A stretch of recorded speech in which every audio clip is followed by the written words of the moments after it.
Three. Hello, and welcome to our presentation on do interdisciplinary and experiential courses add value to higher education.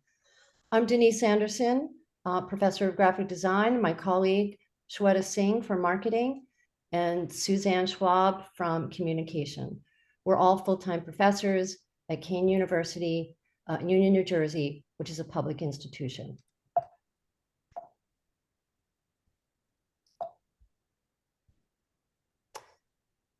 We're here because we were inspired two reasons. First, observations of an interdisciplinary experiential course we taught with our marketing, communication, and design students, partnering with the New York Jets. And second, there were a couple of students who transferred to Kean just to take this course. So we were curious, and we are here today to talk about the why.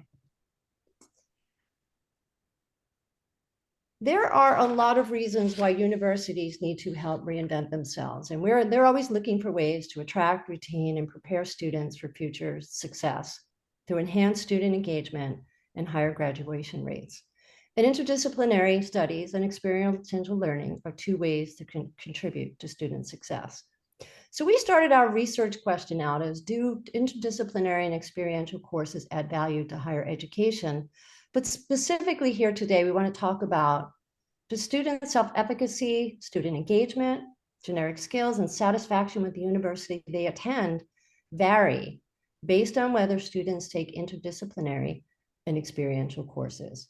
And for the sake of the word interdisciplinary, we're going to just substitute it with the word ID. So in our study, in looking at interdisciplinary and experiential learning and doing the literature review, there were a few factors that we saw a pattern on. And we're just, Suzanne and I are going to do a little bit of a deep dive into each of those. So first is self-efficacy. And there are four factors that affect student self-efficacy. One is mastery is that students understand what they're learning in their studies. Second is observational experiences, is that they're connecting to their peers and they look good compared to them and they feel good about themselves.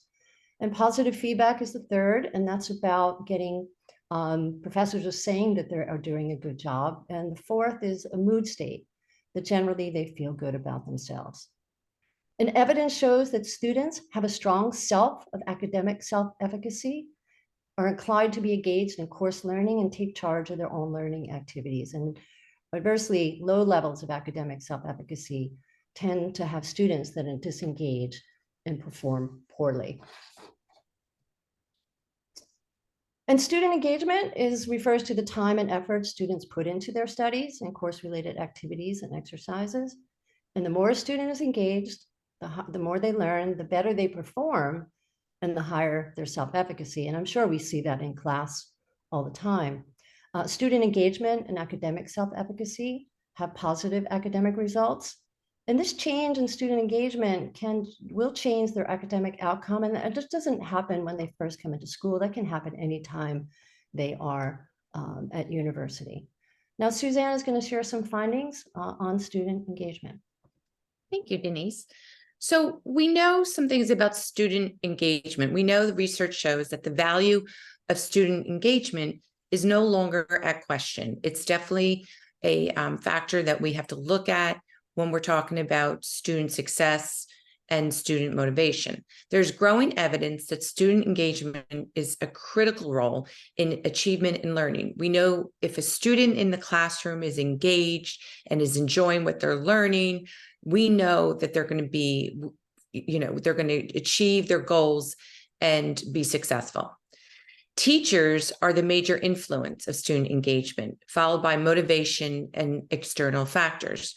As teachers, it's our job to engage our students, and we have to look at what that means today when we say engage in our students. It's not just lecturing, it's more than that. It's looking at what they respond to.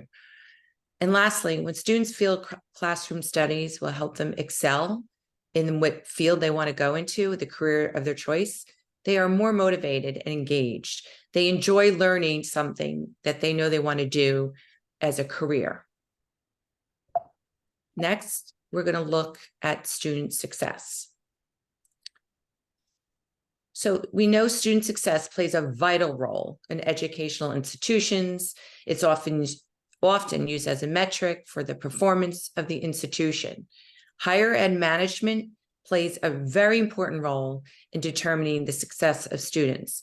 But the students want more from management practices. They want collaboration with the teachers, and they also want their needs and their aspirations to be met. They want to be listened to. They want to have a say in course choices and when courses will be given. Lastly, students, the connection they have on campus life is very important. Relationships they have with their professors, clubs, chapters, different activities that they are involved with. It allows them to have a healthy and very successful college experience. Lastly, I'm going to talk to you about student satisfaction. Universities have to be more service-oriented. It is a business, and sometimes we forget that we are a business and that we have to treat our students as customers. We have to keep in mind that we always have to satisfy their needs.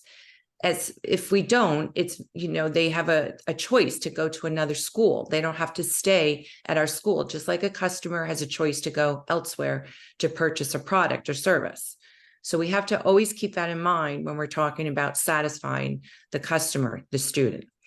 Secondly, student motivation, appropriate study behavior, tutorial attendance, going to lectures, doing extra work, all contribute to a student's progress. So it's not just what they're learning in the classroom, it's what they're doing outside the classroom that contributes to their satisfaction. And lastly, the teacher's expertise, the courses that we choose to offer and the time we offer them, the learning environment, the classroom facilities, this all enhances a student's satisfaction in higher ed. We always have to take this into consideration. They know they're smart enough to know that they will ask questions. They want to know what the credentials are of the teachers that are teaching them the courses. And now Denise, we'll go back to Denise. Mm-hmm. So we looked at the impact of interdisciplinary and experiential learning on student learning. And just the definition of ID studies is when two or more fields of study come together, involve students and faculty working in an environment that transcends disciplinary boundaries. And the ID approach offers students opportunity to explore in a systematic way a common theme from different interdisciplinary perspectives. So for example, I talked about the JETS project earlier, is that students then got to study the course or look at the course through the problem of the course through the lens of graphic design, marketing, and communication. And ID collaboration in university enhances collaboration, teamwork, and creative thinking. And these are skills that our students need for 21st century learning and for solving the big questions of our time. Now, experiential learning, which is learning by doing, is proven that leads to higher engagement, and that increases students' likelihood of doing very well in their studies. And the positive impacts of experiential learning are gains in deep learning, practical competence, appreciation of diversity, and many other things. And the depth, the amount of time commitment, and the breadth, that's the number of different experiences, were associated with acquiring a broad general education, relationships with faculty and administration, and desire to remain at their institution. So again, building relationship is very important to students. And one long-term goal of experiential education is to instill the love of learning in our students. And this is something that we as educators strive for every day. Now, Shweta will share with you our conceptual model. Thank you, Denise and Suzanne, for laying the groundwork for the importance and relevance of our conceptual model. Our hypotheses are that student self-efficacy has an impact on student engagement, and our student engagement in turn has an impact on the student satisfaction with the university, as well as the generic skills development. So what we did was we divided our students into two groups. One that had taken ID or experiential courses, and one that had taken no ID or experiential courses. And we expected to see higher levels of self-efficacy, higher levels of engagement, satisfaction with the university, as well as generic skills among students who had taken ID or experiential courses, as opposed to those that had not. So this is how our conceptual model looks like. Let's take a look at our structural equation model. What you see over here are 4 latent variables: self-efficacy, student engagement, student satisfaction with the university, as well as generic skills. We call them latent variables because these are unobserved variables. And in order to measure these, we need questions that can help measure these latent or unobserved variables. So we have 10 questions that we use to measure self-efficacy. We have 10 questions to measure generic skills. We use 2 questions to measure student satisfaction with the university. And we use 24 questions to measure what we call student engagement. And each of these models that you see over here, they are their own individual measurement models. Measurement models because these questions are measuring each of these respective latent variables. And of course, these questions were taken from existing literature. So for example, next slide, please. So for example, the self-efficacy scale we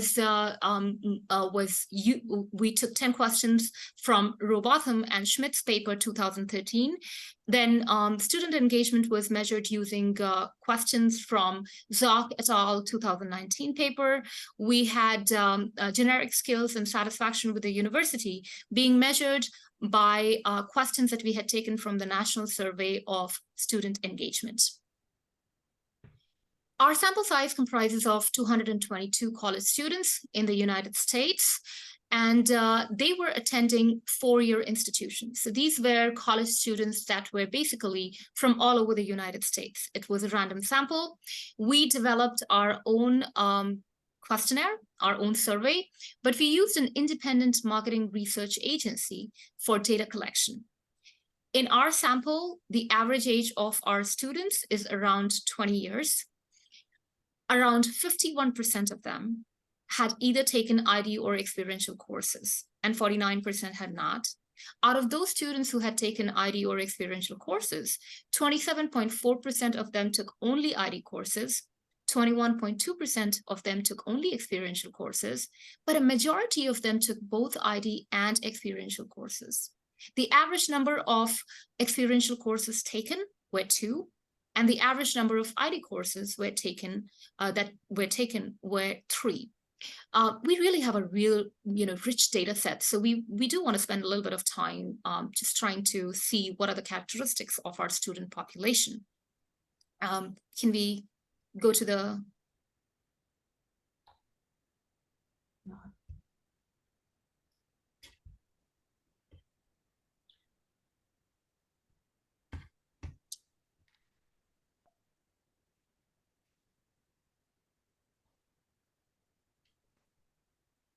Give us 1 second as we try to open up the link, which basically shows what the characteristics of our student population looks like. So while Denise is opening it up, majority of our students are females.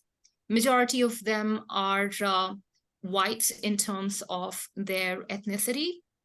Most of them are attending public universities. I believe there were like 78.4% of them who were attending public universities.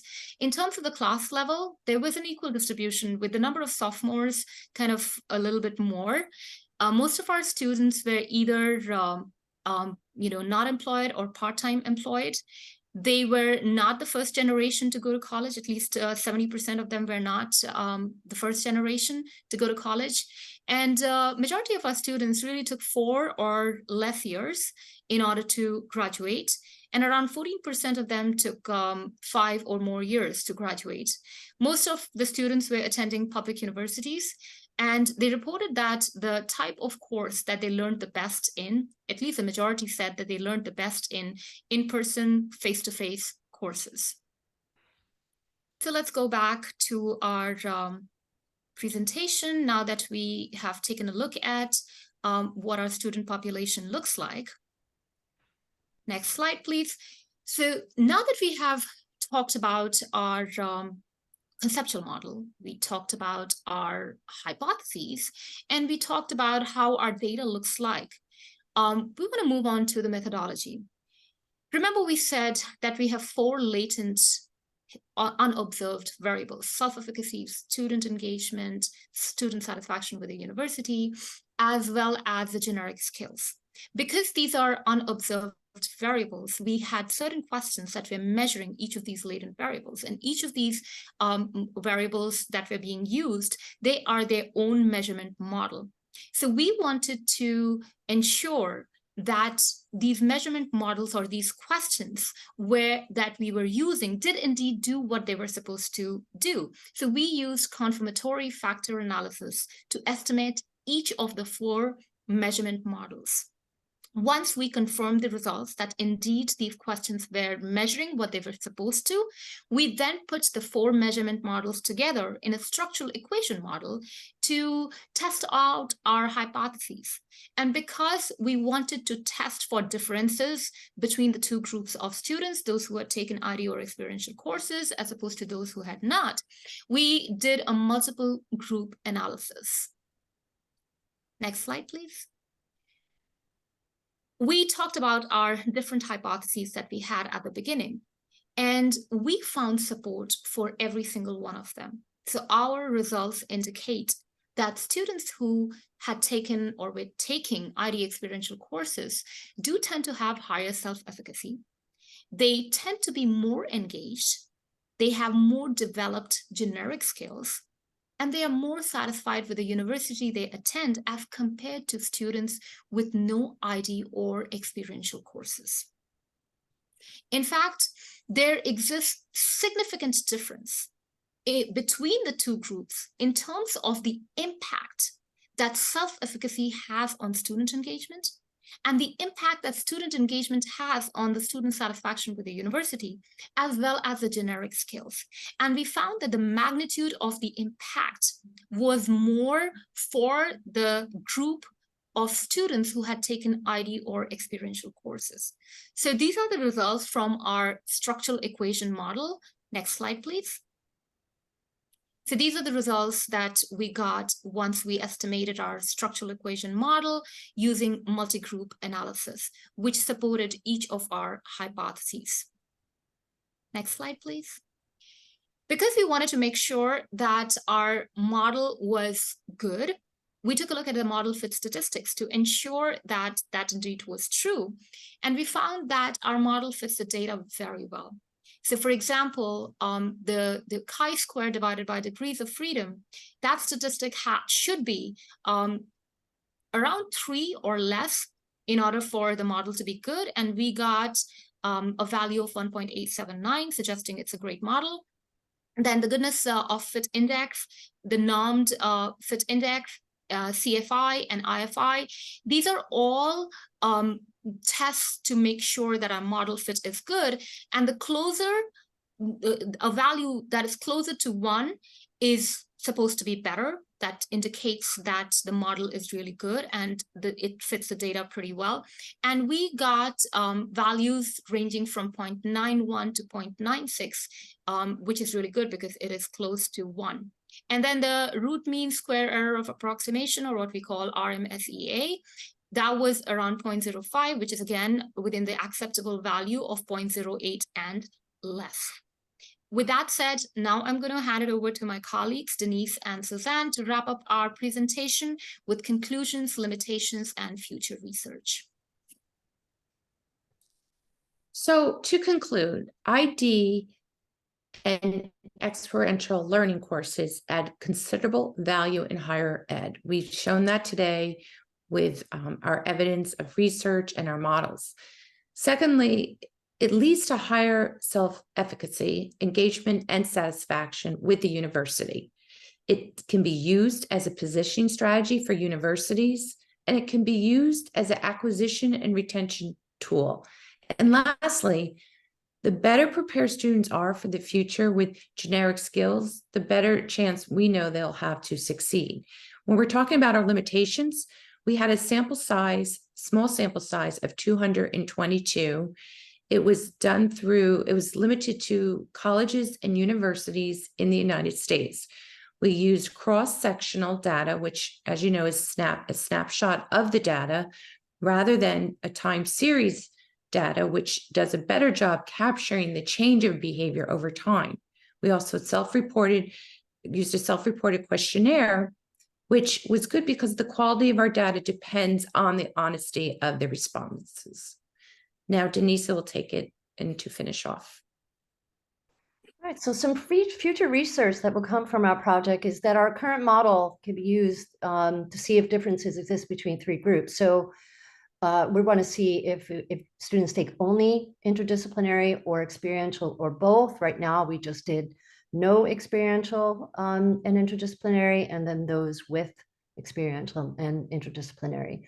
We also would like to take our model and extend it, again, for the role of demographics. One part of, that we thought about, the program major, again, could contribute to student learning outcomes. We are also thinking about the model to extend the model to other type of student learning outcomes, such as GPA or student preparedness in the workplace. And if universities decide to offer these interdisciplinary courses, perhaps and everyone's coming together with different languages from each discipline, perhaps there could be training or something that there is a common language, such as design thinking, again, for solving those big, hairy, audacious goals. And lastly, we would love to do a case study based upon our ED and experiential learning course with the New York Jets and our students from our perspective. But again, other case studies could happen in individual courses. So we would like to thank you today for joining us in our interdisciplinary experiential learning course, and we appreciate your time. Thank you.